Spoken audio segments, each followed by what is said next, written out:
સાણંદના ચેખલાના મદરેસામાં એનઆઈએનું search operation જોવા મળ્યું. જૈશ એ મોહમ્મદ સાથે સાંઠગાંઠ ધરાવતા આદિલ વેપારીની ધરપકડ કરાઈ. એનઆઈએની તપાસમાં આદિલ પાસેથી કટ્ટરપંથી જૂથ સાથે જોડાયેલા હોવાના દસ્તાવેજ મળી આવ્યા. બીઝેડ ગ્રુપને ગ્રોમોર કોલેજે આદિજાતિ વિદ્યાર્થીઓની શિષ્યવૃત્તિમાં ગોલમાલ કરી વિદ્યાર્થીઓની ફીની રકમના નાણાં બીઝેડમાં ટ્રાન્સફર કરતા સીઆઈડીએ ગ્રોમોર હાઈસ્કૂલના પ્રિન્સિપાલને કરી પૂછપરછ. 80 વિદ્યાર્થીઓની 70 લાખની ગ્રાન્ટની ટ્રાન્સફર અંગે તપાસ હાથ ધરાઈ. પ્રતિ વિદ્યાર્થીએ 60,000ની ગ્રાન્ટ સરકાર ચૂકવતી હતી. રહેવા જમવા અને શૈક્ષણિક ફી સહિતની રકમ ચૂકવાતી. બીઝેડ ગ્રુપના કૌભાંડમાં વિદેશ જનાર અરવલ્લીના શિક્ષકોને નોટિસ ફટકારવામાં આવી. શિક્ષક વિભાગની મંજૂરી વગર વિદેશ પ્રવાસ કર્યો હતો. જિલ્લા પ્રાથમિક શિક્ષણાધિકારીએ આપ્યો તપાસનો આદેશ. બીઝેડ ગ્રુપના ભૂપેન્દ્ર ઝાલાએ 2 વર્ષમાં 30 થી 35 સંપત્તિ ખરીદી છે. ત્યારે સરકારે અમદાવાદ ગ્રામ્ય કોર્ટમાં સોગંદનામું રજૂ કર્યું. પ્રાથમિક તપાસમાં મળ્યા 304 કરોડના નાણાકીય વ્યવહાર. સંદેશ ન્યૂઝના સવાલોથી ભાગ્યો સંજય પટોળિયા. કાર્તિક પટેલના એફિડેવિટમાં ખુલાસા બાદ સંદેશે સવાલ પૂછ્યા. ડોક્ટર સંજય પટોળિયાએ મૌન ધારણ કર્યું. હત્યાકાંડમાં મુખ્ય આરોપી સંજય પટોળિયાને કોર્ટમાં રજૂ કરાયો. ક્રાઇમ બ્રાન્ચ રિમાન્ડ ન માંગતા જેલ ભેગો કરાયો. કોર્ટે જ્યુડિશિયલ કસ્ટડીમાં મોકલવા માટે આદેશ કર્યો. હત્યાકાંડમાં કાર્તિક પટેલ હોસ્પિટલમાં 50.58% ભાગીદાર હોવાનું સામે આવ્યું. એફિડેવિટમાં કાર્તિક પટેલનો ચોંકાવનારો ખુલાસો. તમામને પ્રેશર આપી નફો લાવવાનો કાર્તિકનો ઉદ્દેશ્ય હતો. ખ્યાતિ પીએમજય કાંડ બાદ સરકાર જિલ્લા અને રાજ્ય સ્તરે અલાયદી એન્ટી ફ્રોડ યુનિટ બનાવશે. શંકાસ્પદ કામગીરી હોય ત્યાં આકસ્મિક ચેકિંગ હાથ ધરવામાં આવશે. ત્યારે ફરિયાદ આવે છે તેવી હોસ્પિટલમાં પણ ચેકિંગ કરવામાં આવશે. ગાંધીનગરમાં પીએમજયને લઈ આરોગ્ય મંત્રીની સમીક્ષા બેઠક. સારવારની પ્રોસિજર માટેની નવીન એસઓપી સંદર્ભે સમીક્ષા કરવામાં આવી. ગેરરીતિનો કોઈ પણ અવકાશ ન રહે તે એસઓપીમાં ખાસ ધ્યાન રખાશે. અમદાવાદની સિવિલ હોસ્પિટલના સુપરિન્ટેન્ડન્ટ રાકેશ જોશીની સંદેશ ન્યૂઝ સાથે વાતચીત. કહ્યું 1400 બેડની હોસ્પિટલ બનાવવા તાડમાર તૈયારીઓ ચાલી રહી છે. જૂની બિલ્ડિંગ તોડી 1400 બેડની બનાવાશે હોસ્પિટલ. કડીના મેઢામાં કાગળ ઉપર નસબંધીનું ઓપરેશન કાંડ. 6 કેસ અદાલત મોકલ્યા પણ ત્યાં 5 જ ઓપરેશન થયા.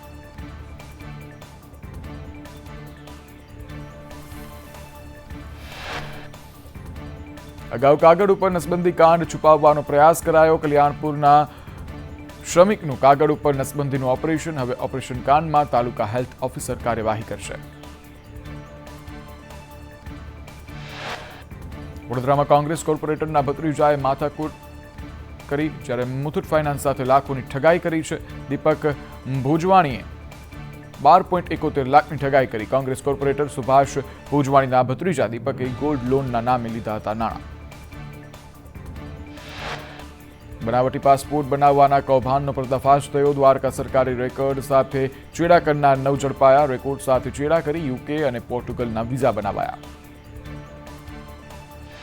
કાંકરેજના થરામાંથી તાંત્રિક વિધિ કરી પૈસા પડાવતો ભૂવો ઝડપાયો. વિજ્ઞાન જાથાએ ભૂવા વાઘા સુથારને ઝડપી પાડી અને પોલીસને હવાલે કર્યો છે. લોકોને ગુમરાહ કરી પડાવતો હતો લાખો રૂપિયા. સુરતમાં છેડતીના આરોપને લઈ અને નિમુદ્દીનનું સરઘસ કાઢવામાં આવ્યું છે. છેડતી કરનાર આરોપી છે. જ્યારે સરા જાહેર બજારમાં માફી મંગાવવામાં આવી. આરોપીએ 5 છોકરીઓને અડપલા કર્યાની કબૂલાત કરી. જ્યારે 700થી વધુ સીસીટીવીની તપાસ બાદ સામે આવ્યું. વાપીમાંથી દુષ્કર્મનો આરોપી ઝડપાયો. નરાધમે 13 વર્ષીય સગીરા પર દુષ્કર્મ આચર્યું હતું. સગીરાને 8 મહિનાનો ગર્ભ નીકળતા ભાંડો ફૂટ્યો. પોલીસે દુષ્કર્મનો ગુનો નોંધી વધુ તપાસ હાથ ધરી. સુરતમાં પત્નીના પ્રેમીને ફસાવવા માટે કોન્સ્ટેબલ પતિનો પ્લાન ફેલ થયો. પતિએ મોપેડની ડિક્કીમાં રાઇફલની કાર્ટીઝ પ્લાન્ટ કરાવી. પાર્ક કરેલી મોપેડ ચેક કરાતા રાઇફલના 2 કાર્ટીઝ મળ્યા. ઉમરા પોલીસે પતિ અશ્વિન ચાંદેની ધરપકડ કરી છે. જસદણના આંબરડી ગામે થોડા દિવસે બાઇકની ચોરી કરવામાં આવી. ઘરની બહાર પાર્ક કરેલી બાઇક લઈ ચોર ફરાર થયો. જ્યારે સીસીટીવીના આધારે પોલીસે બાઇક ચોરની શોધખોળ શરૂ કરી છે. અમદાવાદના પૂર્વ વિસ્તારમાં માથાભારે શખ્સોનો આતંક જોવા મળી રહ્યો છે. નિકોલ વિસ્તારમાં લુખ્ખા તત્વોએ દુકાન સળગાવી, જ્વલનશીલ પ્રવાહી છાંટી અને દુકાનમાં આગ લગાવી. ભરૂચના ઝઘડિયામાં ટાબરિયા ગેંગે મોપેડની કરી ચોરી. રતનપુર ગામે ઘર નજીક પાર્ક કરેલી મોપેડ લઈ અને ટાબરિયા ફરાર થયા. વડોદરાના વારસિયામાં HK વિલા હોટેલમાં ધમધમતું કૂટડખાનું ઝડપાયું છે. વારસિયા પોલીસે 2 ગ્રાહકોને ઝડપી પાડ્યા છે. જીતેન્દ્રસિંહ જીઓન્ટ, સૂરજસિંહ કાંબુજની ધરપકડ કરાઈ છે. HK વિલા હોટેલના ભાગીદારો અને મેનેજર પણ હાલ ફરાર છે. ધોરાજીમાં રોડ અને ગટરના કામોમાં ભ્રષ્ટાચાર મુદ્દે ફરિયાદ. ધોરાજી કોર્ટે જવાબદારો સામે પગલાં લેવા આદેશ કર્યો. ત્યારે વર્ષ 2017-18ની કામગીરીમાં ભ્રષ્ટાચારની ફરિયાદ. કોન્ટ્રાક્ટર અને તત્કાલીન સત્તાધીશો સામે ફરિયાદ નોંધાઈ. ભારત માતા કી જયના નારા બોલતા દાદાની ટકોર જોવા મળી રહી છે. મુખ્યમંત્રીએ કહ્યું, ભારત માતા કી જય બધાએ બોલાય, સરકારમાં જોડાયા તો ના બોલાય એવું નથી. ભારત માતા કી જય એ રાજકીય નારો નથી. પારદર્શક ભરતીઓ પર મુખ્યમંત્રી ભૂપેન્દ્ર પટેલે કહ્યું, અહીંયા બેઠેલા કોઈએ ભલામણ કરવા જ નથી જવું પડ્યું. કોઈ પણ ભરતી હોય એ ટ્રાન્સપરન્ટ થઈ છે. આજે CMએ દીકરાની નોકરી આપવી હોય તો પણ તે શક્ય નથી.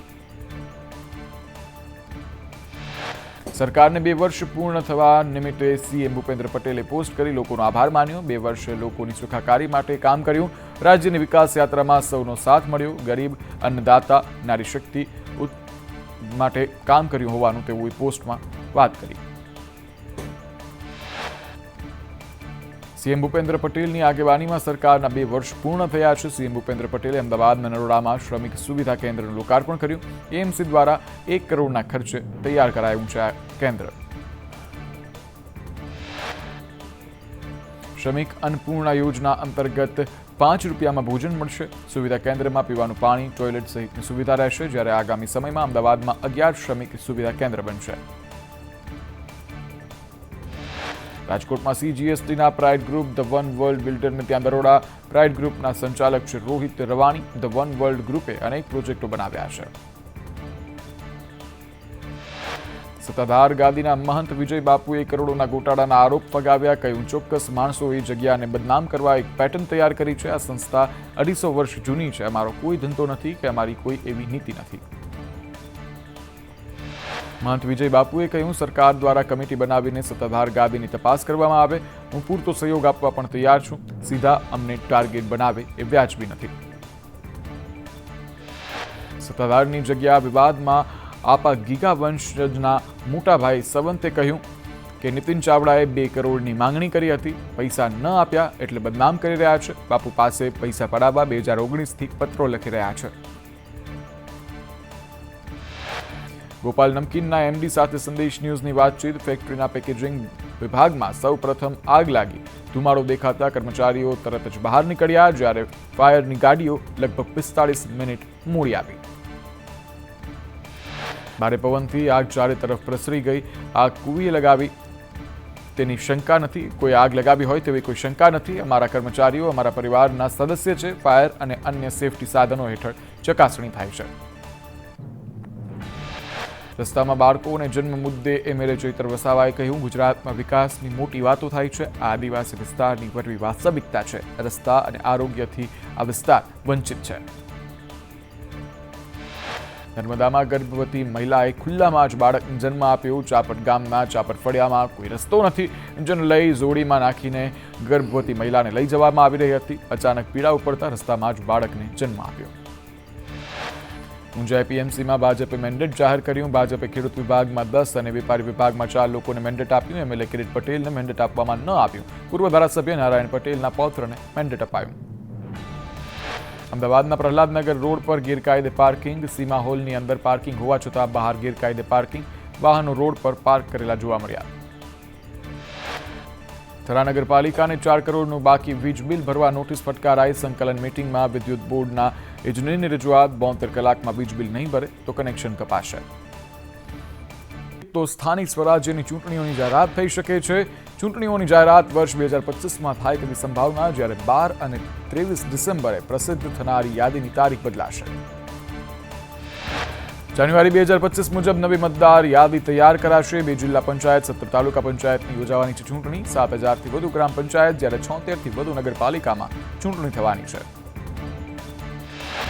ડિપ્રેશનમાં કર્મચારીના મોત મુદ્દે હાઈકોર્ટનો આદેશ. હાઈકોર્ટે પાલનપુરમાં તત્કાલીન સીઈઓ સામે ફરિયાદ નોંધવા આદેશ કર્યો.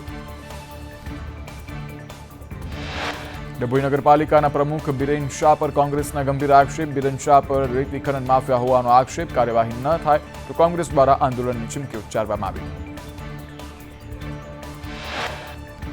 ઠંડીના કારણે શાળાના સમયમાં ફેરફાર કરવા માટેની માંગ ઉઠી. શાળા સંચાલક મંડળ દ્વારા શિક્ષણ વિભાગને રજૂઆત કરવામાં આવી. સવારે 7 વાગે 30 કલાકની જગ્યાએ 8 વાગ્યાની સ્કૂલ કરવા માટેની માંગ. અમદાવાદ ડીઈઓ દ્વારા પ્રી બોર્ડ એક્ઝામ લેવાશે. 18 થી 24 જાન્યુઆરીમાં લેવાશે પ્રી બોર્ડ પરીક્ષા. પરીક્ષાનો ડર દૂર થાય તે માટે લેવાય છે પરીક્ષા.